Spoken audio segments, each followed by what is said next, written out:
so in love with you. Welcome back to Real Estate Mindset. Today's video is going to be absolutely bonkers, you guys. So with the cost of home ownership and simply everyday living skyrocketing, it's going to continue to put more and more pressure on current homeowners, especially the homeowners that are having financial struggles.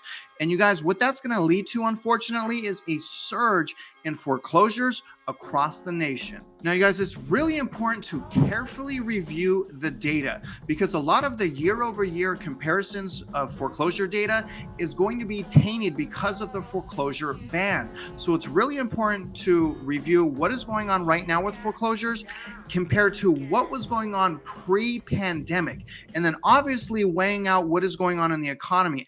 Obviously, before COVID, the economy was different than what is going on right now, essentially with surging interest rates and things of that nature. So we're going to deep dive into an article from MarketWatch today that's titled "Foreclosure Filings Are Up 132% from a Year Prior." Here's what that means for the housing market, and it's not what you might think. So we're going to continue to look at the foreclosure data because that is going to tell us essentially what homeowners are going through right now, or some homeowners.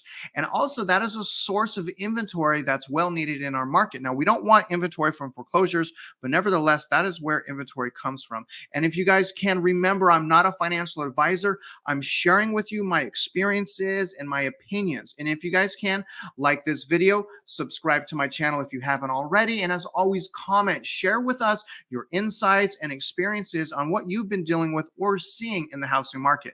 But let's get started right now on today's article. Now, again, you guys, this is going to be in my description. This is an article that MarketWatch wrote, and it goes, when we were reading through real estate data this month, 3 stats caught our eye. The first, that the number of active foreclosures, this is when the foreclosure process has begun on a seriously delinquent loan, but it has yet to be completed and liquidated.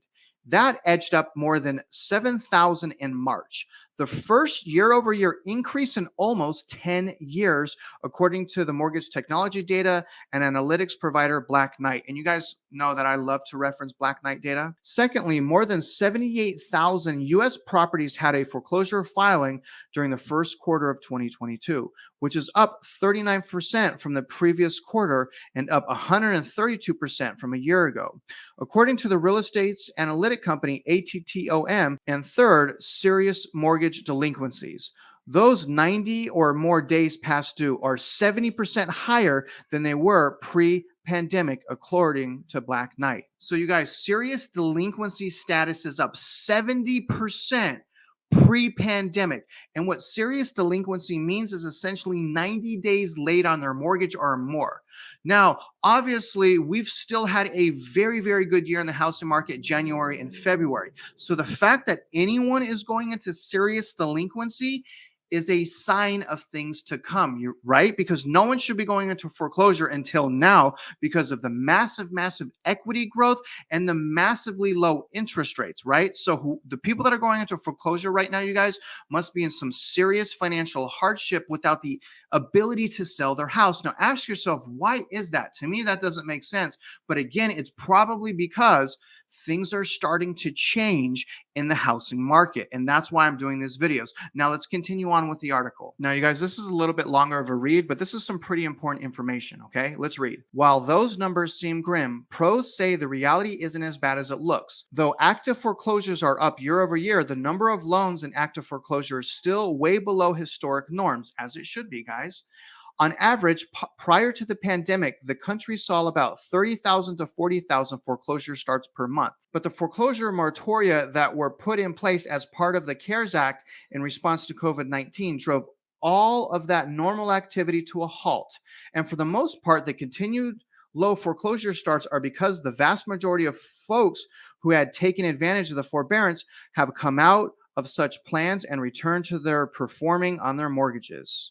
And those who remain in forbearance may still have protection against foreclosures until they reach the maximum allowable forbearance period.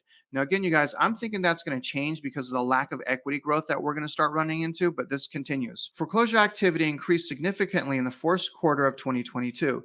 That doesn't indicate a sudden weakness in the housing market or the U.S. economy. mortgage servicers are essentially catching up on processing foreclosures on loans that were already in default and more than 120 days delinquent prior to the pandemic.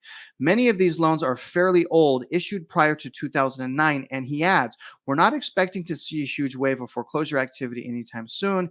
Even with a dramatic increase in Q1 foreclosure activity, we're still running at about a 50% of the normal level. And finally, regarding serious mortgage delinquencies, though they are up since the pandemic, in March, they fell 12% from the strongest single month improvement in 20 years. And there are actually more than 1.2 million fewer serious delinquencies than there were last March, Black Knight reports. But again, you guys remember last March, there was a foreclosure ban and a lot of people opted to go into delinquency status so that they could avoid making their mortgage payment without penalty. Remember that, you guys. What's more, delinquencies overall are way down. Black Knight reports that 30-day delinquencies, borrowers who were just a single payment past due, plunged 20% from February. The reason for this decline? A combination of rising employment, student loan deferrals, strong post-forbearance performance, and millions of refinances have helped put downward pressure on the delinquency rates. So you guys remember this. School loans are still on hold. EIDL loans are still on hold. There's a lot of things that haven't yet caught up to current homeowners. Property tax is another one. But remember, you guys, to do a year-over-year comparison with the foreclosure data, you can't really do that to get a really big idea of are we in a good situation or in a bad situation. But I am saying, you guys, we are definitely in the bad situation, and you have to be careful because currently the data is tainted. And what we should be really looking at right now is the seriously delinquent status, which is 90 days or more, because remember, January, February of this year still had super low interest rates, super high equity growth. So no one should be falling behind greatly like that, right? People should be selling their house. So the fact that serious delinquencies are surging up 70% is a massive indicator. And one of the only forward-looking indicators that I see that is essentially breaking down what I am warning you guys, which is essentially I'm saying, in my opinion, the way that I'm thinking, there is going to be a surge of foreclosures, and that's going to start happening this year. And it's probably going to be more like 40,000, 50,000 foreclosures with the delinquency rate 4 or 5%. There's going to be certain months like that this year, in my opinion, but we'll be able to find that out together. Now, let's take a look at this article again now. What does this all mean for home buyers and sellers? Pros say you shouldn't expect a shift in the housing market as a result of these foreclosure upticks. With demand for homes exceeding supply so much, no one is going to get a foreclosure for a still. Competing buyers are bidding up prices for all homes, including foreclosures. It's possible, however, that you come across a foreclosed property when searching for a home. And if you're considering buying one, you'll likely want to understand the different types of foreclosures listed for sale. Many real estate investors are looking for deep foreclosure bargains, but it's still a seller's market. So essentially, you guys remember the foreclosure process is slow, right? It goes in many stages. So in other words, we're not going to see a sudden surge of foreclosures hit our housing market in the form of inventory, in my opinion, till later on this year, right? Probably Q4 of this year, we're going to start seeing in my opinion, a massive surge in foreclosures, and we're probably going to see a massive surge in delinquency status Q2 and Q3 of this year, getting worse as the year goes on. Let's continue on with this article. Depending on the stage of delinquency process, you may find pre-foreclosures whether a lender notifies a homeowner that they're in default, short sales where a homeowner tries to sell the home for less than the mortgage value due to financial distress, sheriff sales auctions where properties in default are sold at courthouses, bank foreclosures known as real estate owned REO properties, and government foreclosures where properties are purchased with loans from the Federal Housing Finance Agency or Veterans Administrations. Properties in foreclosure can be found on the MLS, so you don't need to go hunting, uncovering for them. They're available for anyone to see. Properties going through foreclosure are listed in newspapers, bank offices, and websites. For buyers considering foreclosed properties, auctions are another venue to find available houses. That said, a serious delinquency can be devastating for homeowners because it means a hit to their credit score and potentially a default and foreclosure. The silver lining is that because prices are holding strong, a struggling homeowner should be able to sell their home before losing it. But the same homeowner then has to keep themselves afloat in an expensive rental market.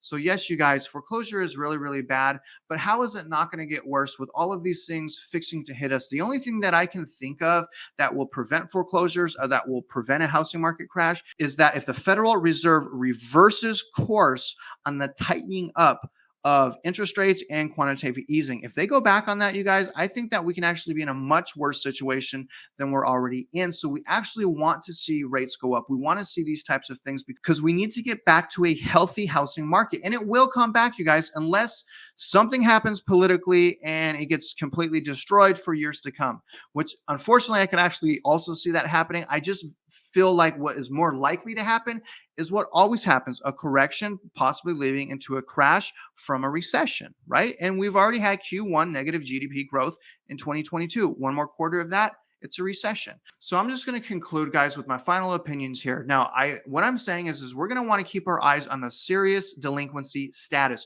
which is the 90 days or more late, because that's going to essentially be the leading indicator of how bad a foreclosure problem that we're actually in.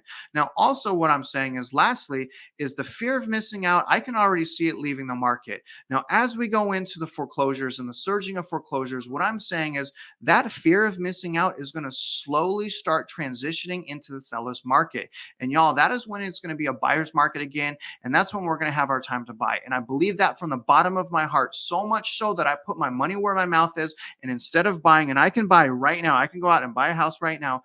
I've decided to rent, right? That's how much I believe in what I am saying and in these videos. All right, you guys, that's going to do it for this video. Now, I hope you guys get something from every one of my videos, at least a little something on every one of my videos. That really is something that I'm trying to go after and I'm trying to help with as far as sharing my opinion and sharing my experiences. Now, if you guys are out there investing in real estate, I do wish you luck and I hope you win.